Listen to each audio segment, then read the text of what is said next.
नमस्कार, मैं गीता आप सभी का खोज खबर में स्वागत करती हूँ। आज हम आए हैं नई दिल्ली के जंतर मंतर पर और नई दिल्ली के जंतर मंतर पर कुछ लोग यहाँ पर नोएडा से यहाँ आए हैं नई दिल्ली के जंतर मंतर कुछ प्रॉपर्टी के विवाद को लेकर के इन्होंने जो है शिकायत पत्र दे रखा है। आइए जानते हैं उस पर अभी तक क्या कुछ हुआ। आपका नाम जानना चाहिए। राजेश सिन्हा। राजेश सिन्हा जी, क्या कुछ हुआ है कि आप यहाँ नई दिल्ली के जंतर मंतर आए? एक्चुअली नोएडा में हम काफी दिनों से मकान बनाकर निवासरत थे। तो अधिकार नोएडा के प्राधिकरण ने वहां पर तोड़ दिया, हमारे मकान को तोड़ दिया और वहां पर उस जगह पे हाईवे निकाल दिया, एफएनजी मार्ग। ये कहते हुए कि अधिकृत जमीन है। तो हमने फिर इसकी खोज जांच की जो भी है, तो अधिकृत हमारा था नहीं और आरटीए के माध्यम से भी हमने जांच करवाया तो वहां पर हमारा जमीन अधिकृत में नहीं आता है। इसके बाद भी जबरन तोड़ दिया। जब तोड़ दिया तो ग्रीन बेल्ट के किनारे बिठा दिया है उन्होंने। अब ग्रीन बेल्ट के किनारे बिठाने के बाद अब इनसे हम प्लॉट नंबर मांग रहे हैं। ये बकायदे एक पेपर उन्होंने दिया है मुझे कि हम आपको जमीन समायोजित कर रही है खसरा 11 में, गढ़ी चौकड्डी की खसरा 11 में। तो अब उनसे हम प्लॉट नंबर मांग रहे हैं कि आप मुझे प्लॉट नंबर दे दीजिए अगर आपने जमीन दिया है अथॉरिटी से। तो वहां पर संजय मिश्रा नायब तहसीलदार थे जिन्होंने तोड़ा है और मौके पे भी पहुंचे और गाली गलौज भी किए। माँ बहन की भी गालियां दिया उन्होंने, मौके पे गाली दिया। पुलिस वाले भी साथ में मौजूद थे उनके, अथॉरिटी के जो पुलिस होते हैं। कहते कहाँ कोई तोड़ हो रहा है, यहाँ पर तो सफाई हो रहा है, कहाँ कोई मकान नहीं टूट रहा है। अब वो बदतमीजी से जवाब, जब प्रशासन ही ऐसा कह रहे तो हम जनता, हम तो कमजोर होते हैं पुलिस के सामने। वो जब चाहे लठ चला दे अपना, कानून उनके हाथ में, कानून बराबर तो है नहीं। आपने मतलब जमीन खरीदी और उसका जब आप नंबर मांगने गए तो आपके साथ इस तरीके का बोला कि वहाँ पर ज्यादा प्लॉट नंबर अगर मांगोगे तो वहाँ रह नहीं पाओगे। वाकई ऐसा हुआ कि 4 बार मेरे पास हमला हो चुका है। तो आपने इसकी शिकायत उच्च अधिकारियों से नहीं की? किया है। उच्च अधिकारी क्या करते हैं, लिख लिए, पेपर उनको दिया, उसके बाद फिर उन्होंने मार्क करके फिर नीचे अफसर को दे दिए। आपने कौन से सन में? 2011 में लिया था। 2011 में जब खरीदा तो उसके पूरे पेपर नहीं थे आपके पास? टोटल पेपर रजिस्ट्री है हमारे पास। रजिस्ट्री है तो फिर आप क्या नंबर लेने के लिए गए? नंबर जैसे कि वो हमारा जब खरीदा था वो हमारा था। अब वो तोड़ दिया। तोड़ने की जगह पे अब दूसरी जगह हमें दे दिया।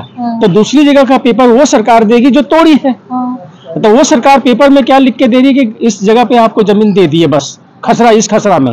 खसरा एक होता है, बहुत बड़ा एरिया होता है, एक खेत होता है। तो वो प्राधिकरण अधिग्रहण करके अपने अंदर में जमीन, जो प्राधिकरण की जमीन है वह अपने जमीन पे मुझे बैठाई, लेकिन रोड के किनारे की एरिया जो 20 मीटर चौड़ी एरिया होती है वो ग्रीन बेल्ट का एरिया होता है, एनजीटी का होता है।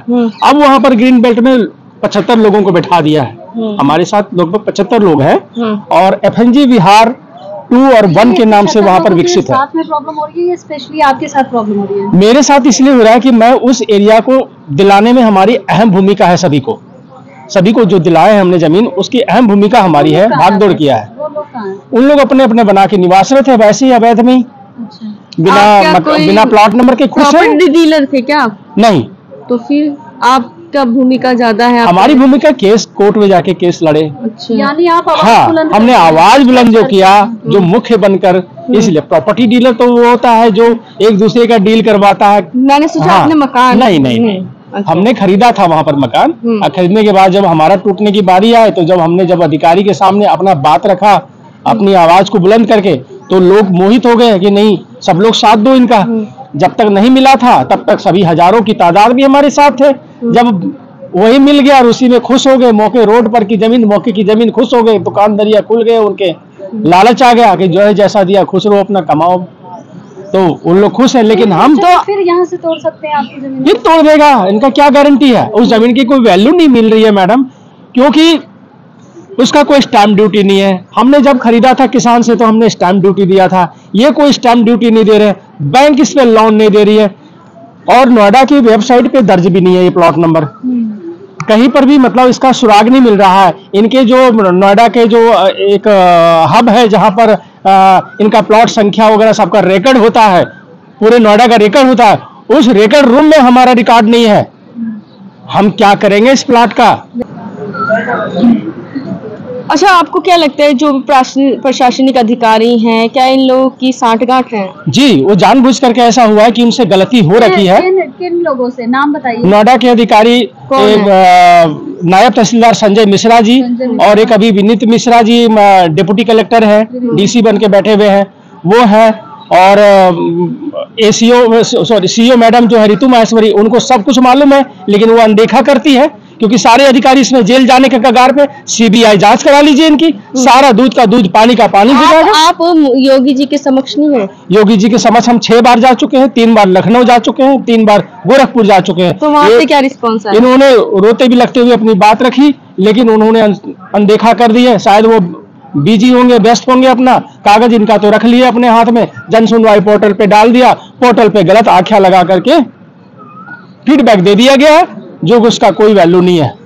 हम क्या करेंगे वैसे आख्या का? आप क्या चाहते? हम चाहते हैं मुझे प्लॉट नंबर दे और रजिस्ट्री हमें कर दे नोएडा अथॉरिटी, हम अपना बेच करके कहीं और सुरक्षित जगह पे ले लेंगे क्योंकि वहाँ तो माफिया लोग मुझे मारा है, हेड इंजरी हुई है, हार्ट की प्रॉब्लम है, शरीर काम नहीं करता है। आप करते क्या? मैं कंसल्टेंट के जरिए कंसल्ट किया कि नीचे और सर्वे करके रेंट पर अगर मकान कहीं है। अब कैसे, अब क्या करते, कैसे घर का खर्चा चलता है? घर का खर्चा चलता है मैडम, जैसे कि मैंने सर्वे कर लिया कहीं मकान खाली है तो उसको रेंट पे किराए पे दिलवा दिए, कभी कुछ, इसका कोई गारंटी नहीं है, आ गया तो आ गया, नहीं तो हम मांग के किसी से हम अपना काम चला लेते हैं। रिश्तेदारों से मांग लिया पैसे, कभी हमारे पास पैसा आ गया फिर उनको वापस भी किए, इस तरह हमारा खर्चा चल रहा है। हमारी जो दुकान है वो बंद हो गई, वहाँ पे दुकान था तोड़ दिया बदमाशों ने। किस चीज की दुकान थी? ये था कॉस्मेटिक का दुकान था हमारा, फोटोकॉपी वगैरह करते थे, लैपटॉप भी तोड़ दिया। जब मारपीट किया, हॉकी से मारा मुझे, कपड़ा लपेट के, हमारी कुर्सियां, सारी प्लास्टिक कुर्सियां हमारे शरीर पे तोड़ दिया है। तो इस चीज के सारे सबूत हैं आप लोगों के पास? हाँ है, हमारे पास सारे चीज रखा हुआ है, जो भी मारपीट जिससे हुआ है, वो डंडे वंडे टूटे हुए हैं, वो सब रखे हुए हमारे पास, अभी तक रखा हुआ है। डंडे वंडे रखे हैं लेकिन कोई वीडियोग्राफी या वीडियोग्राफी कैसे करते हैं? हमारे मोबाइल छीन लिए, इनके भी मोबाइल छीन लिए। ठीक। तो देखा आपने, सीना जी ने जो अपनी दास्ताएं बताई कि इनको खसरा नंबर तो दे दिया गया है लेकिन प्लॉट नंबर नहीं दिया गया है, और एक ऐसी जगह पर इनको मकान दिया गया है जो कि ग्रीन एनजीटी में आता है, और पक्का नहीं है कि वो वहीं पर रहेगा, कि आगे चल के वो भी तोड़ दिया जाएगा, उसको भी जगह बदल दी जाएगी। तो ऐसा कब तक चलता रहेगा? जिस तरीके से इनके साथ अत्याचार हो रहा है और कहीं ना कहीं आरोप भी लगा रहे हैं अधिकारियों पर, जिस तरीके से अथॉरिटी पर भी ये आरोप लगा रहे हैं, आगे चल के क्या होगा कुछ नहीं पता, क्योंकि आज ये हैं तो लड़ाई लड़ ले रहे हैं, इनके कुछ भी हो सकता है इनके साथ। तो इनके आने वाले जो बच्चे हैं इनके साथ क्या होगा, तो ये भी एक सोचने वाला विषय है, और ज़्यादा से ज़्यादा लोगों को जागरूक भी होना बहुत ज़रूरी है इस विषय पर, क्योंकि एक प्लॉट जो होता है बड़ी मेहनत से इंसान खरीदता है, बड़ी ही गाढ़ी कमाई होती है उसकी, बड़ी मेहनत की कमाई होती है जब जाके वो प्लॉट खरीदता है, और उस पर भी जब इस तरीके की चीज़ें होती हैं तो अंदर से इंसान टूट जाता है। तो कहीं ना कहीं सरकार को भी इस पर सोचना होगा, और इस पर कड़े से कड़े जो जांच होती है वो बिठानी चाहिए सरकार को, ताकि इनको इंसाफ मिल सके। तो इसी के साथ आप लोग खोज खबर को देखते रहिए, खोज खबर को सब्सक्राइब कीजिए, लाइक कीजिए, शेयर कीजिए, कमेंट्स करना ना भूलें। धन्यवाद।